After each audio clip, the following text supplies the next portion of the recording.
नमस्कार दोस्तों, मेरा नाम है विवेक कुमार पांडे और मैं आपका स्वागत करता हूं मेरे YouTube channel KYBM know your body and medicine में। दोस्तों, पिछली क्लास में मैंने आपको क्या पढ़ाया था?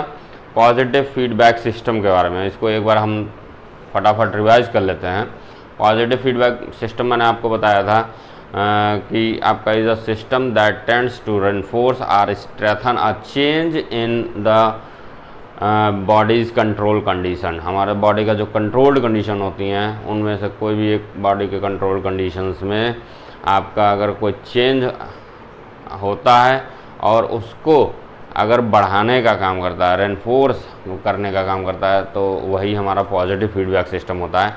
इसमें मैंने आपको समझाया था एक एग्जांपल के साथ कि चाइल्ड बर्थ में क्या होता है। ठीक है, तो अगर आप ये पॉजिटिव फीडबैक सिस्टम के बारे में जानना चाहते हैं तो उसका लिंक मैंने अपने डिस्क्रिप्शन बॉक्स में दे रखा है, वो आप जाके वहाँ से देख सकते हैं। ठीक है, आज मैं आपको पढ़ाऊँगा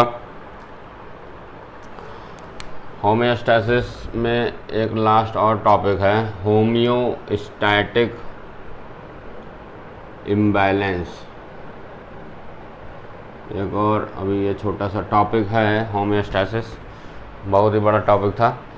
होम्योस्टैटिक इम्बैलेंस। इम्बैलेंस का मतलब क्या होता है? बैलेंस मतलब क्या होता है? कोई चीज़ संतुलित हो, है ना। बैलेंस मतलब क्या होता है? कोई चीज़ संतुलित हो। इम्बैलेंस मतलब असंतुलित हो जाए, यानी बिगड़ जाए। तो होम्योस्टैसिस अगर आपका बिगड़ जाता है तो उसी को हम होम्योस्टैटिक इम्बैलेंस कहते हैं। आपका जो शरीर होता है वो कब तक आपका हेल्दी रहता है, यानी होम्योस्टैसिस आपका जब तक बना रहता है तो उसमें क्या क्या कंडीशंस होती हैं? जब तक हमारे बॉडी की जो कंट्रोल्ड कंडीशंस होती हैं, जो हमारे बॉडी की कंट्रोल्ड कंडीशंस होते हैं, ये आपके जब तक विद इन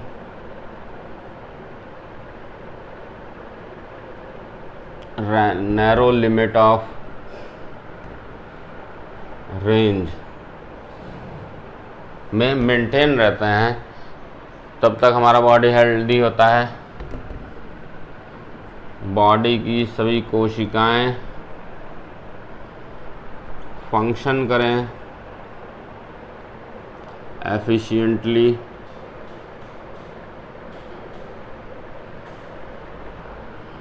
और हमारा जो निगेटिव फीडबैक सिस्टम है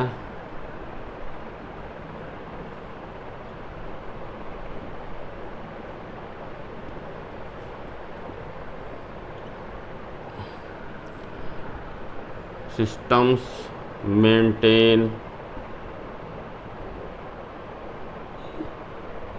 होम्योस्टैसिस। ठीक है, हमारा अगर जब तक हमारे बॉडी की जो कंट्रोल्ड कंडीशंस होती हैं वो आपके with in certain narrow limits में रहती हैं, हमारे बॉडी की कोशिकाएं एफिशिएंटली काम करती हैं, हमारे निगेटिव फीडबैक सिस्टम आपका जितने भी हमारे बॉडी में निगेटिव फीडबैक सिस्टम्स होते हैं वो सभी होम्योस्टैसिस को मेंटेन करते हैं, तो हम कहते हैं कि बॉडी जो होती है स्टेज हेल्दी। हमारी बॉडी क्या होती है? स्वस्थ होती है। ठीक है, लेकिन अगर इसी हमारे शरीर के एक या एक से ज़्यादा कंपोनेंट्स में अगर ये एबिलिटी खो जाती है, वो होम्योस्टैसिस को मेंटेन करने में कंट्रीब्यूशन अपना नहीं दे पाते हैं, तो हमारे बॉडी का डिफरेंट आपके जो बॉडी प्रोसेसेस होते हैं उनके बीच में इक्विलिब्रियम गड़बड़ हो जाता है और उसी कंडीशन को हम क्या कहते हैं? होम्योस्टैटिक इम्बैलेंस कहते हैं। ठीक है, होम्योस्टैटिक इम्बैलेंस आपका दो तरह का हो सकता है। इट में भी मॉडरेट मतलब बहुत तगड़ा ना हो, इम्बैलेंस बहुत ज़्यादा तगड़ा ना हो, हल्का हो। अगर मॉडरेट होता है तो मॉडरेट अगर होम्योस्टैटिक इम्बैलेंस होता है तो इसी में आपको डिसऑर्डर या डिजीज़ हो जाती है, बीमारी हो जाती है, आप बीमार पड़ जाते हैं।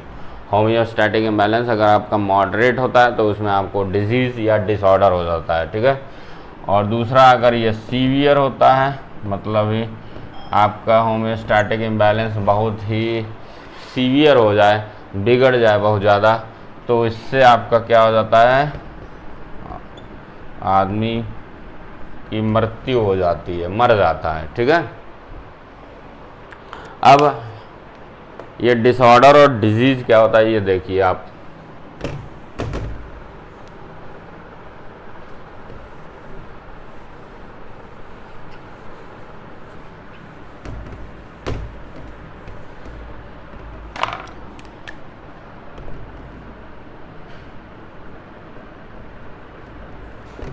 डिसऑर्डर क्या होता है? डिसऑर्डर आपका it is an abnormality of structure और फंक्शन, है ना। हमारे बॉडी के जो भी स्ट्रक्चर्स हैं या फंक्शंस जो हमारे बॉडी के अंदर हो रहे हैं उसमें कोई भी एबनॉर्मेलिटी आ जाती है, उसी को हम डिसऑर्डर कहते हैं। ठीक है। एबनॉर्मेलिटी ऑफ बॉडीज स्ट्रक्चर और function. This disorder occurs due to, ये आपका जो डिसऑर्डर होता है ये किसकी वजह से होता है? It may occur due to genetic factor, ये आपके जेनेटिक फैक्टर की वजह से हो सकता है डिसऑर्डर, या फैमिली हिस्ट्री, फैमिली हिस्ट्री की वजह से हो सकता है, या फिर आपका स्ट्रेस की वजह से हो सकता है। आप किसी चीज़ को लेकर आप लगातार चिंतित रहते हैं, स्ट्रेस रहते हैं, उससे भी आपका डिसऑर्डर हो जाता है। या फिर टीरेटोजेंस की वजह से हो सकता है। टीरेटोजेंस आपके वो एजेंट्स होते हैं, वो केमिकल या फिजिकल एजेंट्स होते हैं जिनके कारण क्या होता है, एक प्रेग्नेंट वुमेन में क्या होता है, उसका जो होने वाला बच्चा होता है उसमें कोई ना कोई डिसऑर्डर यानी डिसेबिलिटी या डिसऑर्डर आपका जनरेट हो जाता है। जैसे एक एग्जांपल हम दे के समझा सकते हैं, जैसे जो प्रेग्नेंट वुमेन जो होती हैं बहुत ज़्यादा अल्कोहल कंजम्पशन करती हैं during pregnancy. Alcohol also acts as a टीरेटोजन।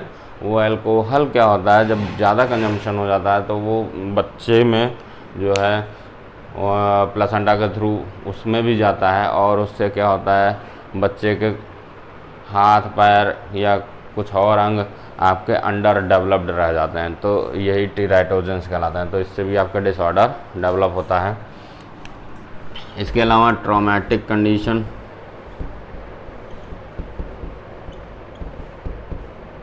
Traumatic condition की वजह से भी आपका हो सकता है। ये डिसऑर्डर में क्या होता है, बहुत ही ज़्यादा स्पेसिफिक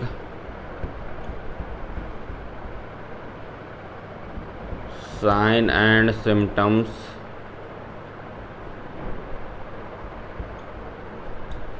नहीं शो होते हैं। ये आपका डिसऑर्डर के बारे में हो गया। फिर अगला आप देखते हैं डिजीज़ के बारे में।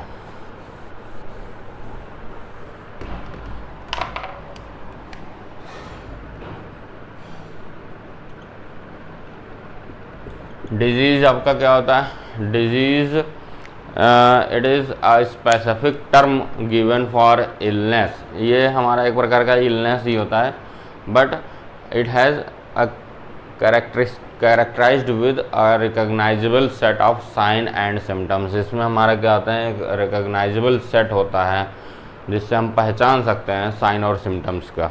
ठीक है। तो disease it's a specific term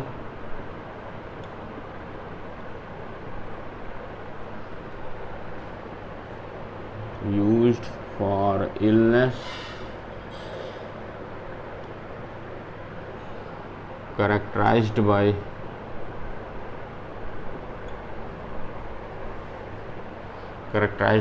specific set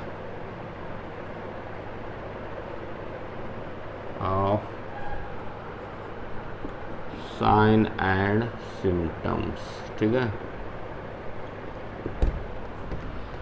इसमें साइन और सिम्टम्स के स्पेसिफिक सेट होते हैं डिजीज़ में।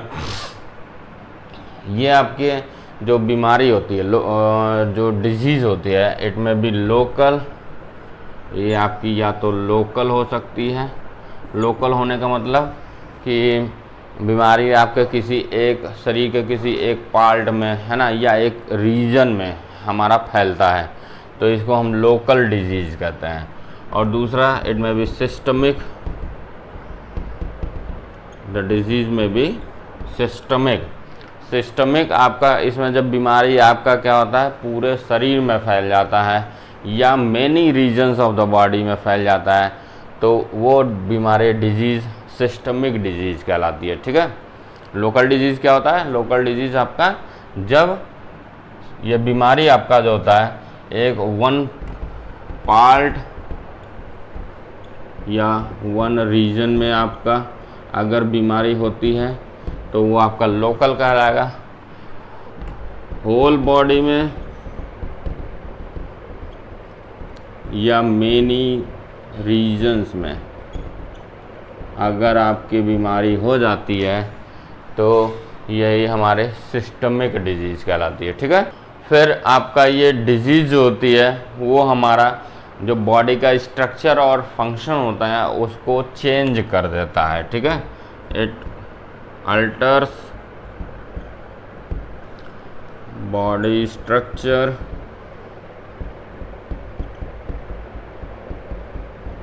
एंड फंक्शन, हमारे बॉडी के स्ट्रक्चर को और फंक्शन को बदल देता है, मतलब उसमें कुछ ना कुछ एबनॉर्मेलिटी डेवलप कर देता है, तो ये डिजीज़ होता है। अब बहुत सारी आप बीमारी जानते हैं, कोई भी चाहे पैथोजेंस की वजह से हो, ये आपके होते किसकी वजह से, डिसऑर्डर हमने बताया था, बहुत सारे फैक्टर्स होते हैं। ये इसी तरह से डिजीज़ जो होती है it may occur due to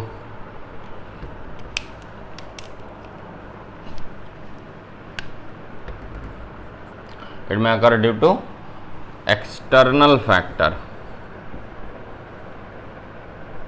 ये हमारा एक्सटर्नल फैक्टर की वजह से हो सकता है। एक्सटर्नल मतलब बाहर से कोई कारक आपको बीमार कर दे, तो इसमें ही हमारा एक्सटर्नल फैक्टर में क्या आते हैं, पैथोजेंस आते हैं। पैथोजेंस आपके हुए बैक्टीरिया, वायरसेस या कोई भी होते हैं जो कि पैथोजेनेसिस यानी बीमारी काज करते हैं, ठीक है। तो ये डिजीज़ जो होती है एक्सटर्नल फैक्टर की वजह से या फिर इंटरनल डिसफंक्शन की वजह से, हमारा अंदर शरीर के अंदर जो भी क्रियाकलापें हो रही हैं उसमें कुछ गड़बड़ी हो जाती है तो भी हम बीमार पड़ जाते हैं। तो इंटरनल डिसफंक्शन की वजह से ये बीमारी हो जाती है, ठीक है। तो आपको हमारे ख्याल से डिसऑर्डर और डिजीज़ समझ में आ गया होगा। डिसऑर्डर और डिजीज़ में डिफरेंस क्या है वो भी आपको समझ में आ गया होगा।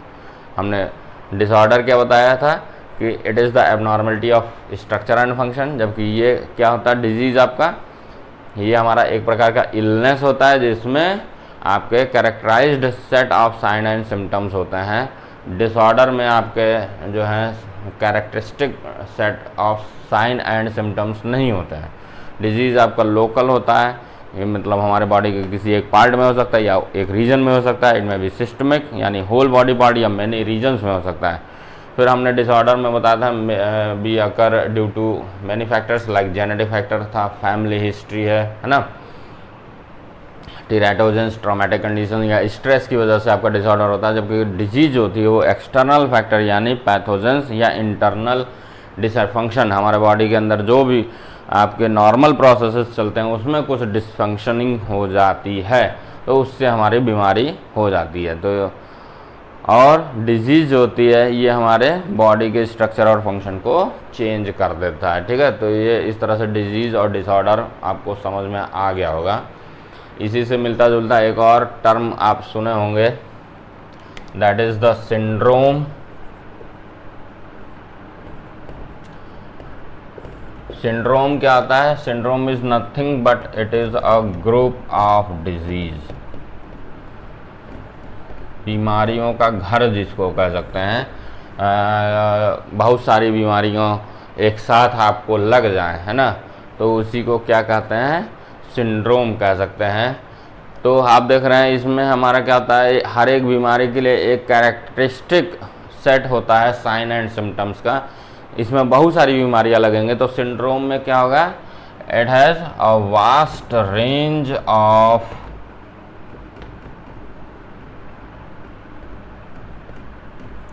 Sign and symptoms. समझ रहे हैं, इस एक बीमारी में तो एक characteristic set of sign and symptoms होगा, लेकिन सिंड्रोम में क्या होता है, इसमें vast range of sign and symptoms, क्योंकि बहुत सारी बीमारियां हैं, बहुत सारे डिजीज़ के ग्रुप है, तो इसमें साइन एंड सिम्टम्स की एक वास्ट रेंज, एक बहुत बड़ी रेंज आपकी मौजूद होगी। ठीक है, तो ये सिंड्रोम हो गया। इस तरह से आप ये भी समझ गए होंगे what is the difference between disorder, disease and syndrome.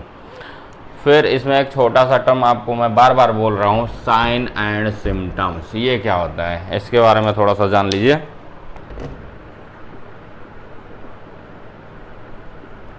देखिए सिम्टम्स आपके क्या होते हैं, symptoms are the subjective changes होते हैं that are not apparent to an observer. Subjective change मतलब ये होता है, सब्जेक्ट मतलब हम, जिसके अंदर ये सिम्टम नज़र आ रहा है वो सब्जेक्ट है। ऑब्जेक्ट मतलब जो डॉक्टर, जो कि वो हमारे इस साइन या सिम्टम्स को ऑब्जर्व कर रहा है। तो कह रहे हैं ये आपका एक सब्जेक्टिव लेवल पे, यानी मेरे लेवल पे ये चेंज होता है, जो कि ऑब्जर्वर यानी डॉक्टर के द्वारा उसको ऑब्जर्व नहीं कर सकता है। तो इस यही हमारा सिम्टम्स कहलाते हैं, है ना, मतलब it is a subjective change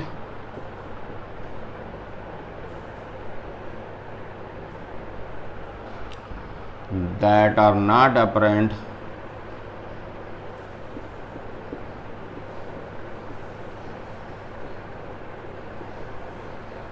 to an observer। अगर ये ऑब्जर्वर को साफ साफ इस दिखाई नहीं देता है तो यही आपके सिम्टम्स होते हैं। फॉर एग्जांपल हमारा सिम्टम्स का एग्जांपल क्या होता है, जैसे नोज़िया या हेडेक या फिर एंजाइटी।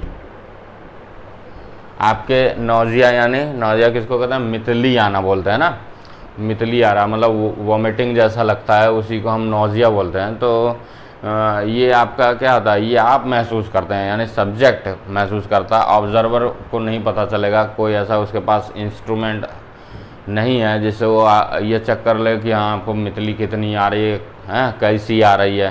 तो इसको चूँकि ऑब्जर्वर नहीं देख सकता, इसलिए ये सिम्टम है। हेडेक, सिर दर्द, आप केवल अपने डॉक्टर से कह दो साहब हमें सिर दर्द हो रहा है, डॉक्टर साहब क्या लिख देते हैं, पैरासीटामॉल लिख देते हैं। वो लेके स्टेथोस्कोप या थर्मामीटर लगा के नहीं चेक करते हैं कि हाँ भी सिर दर्द आपका कितना तेज़ हो रहा है, कहाँ पे हो रहा है, ये सब नहीं देख सकते हैं। तो इसीलिए ये सिम्टम है। एंजाइटी इसी तरह से, घबराहट ये भी आपका एक प्रकार का सिम्टम है, क्योंकि ये डॉक्टर नहीं ऑब्जर्व कर सकता है, आप ही महसूस कर सकते हो कि आपको घबराहट हो रही है या नहीं। ठीक है, अगला साइन है। सिम्टम्स तो केवल जिसको अंदर मौजूद होता है उसको दिखता है, सब्जेक्ट को दिखता है, यानी जैसे मेरे अंदर सिर दर्द हो रहा है तो मुझे महसूस होगा।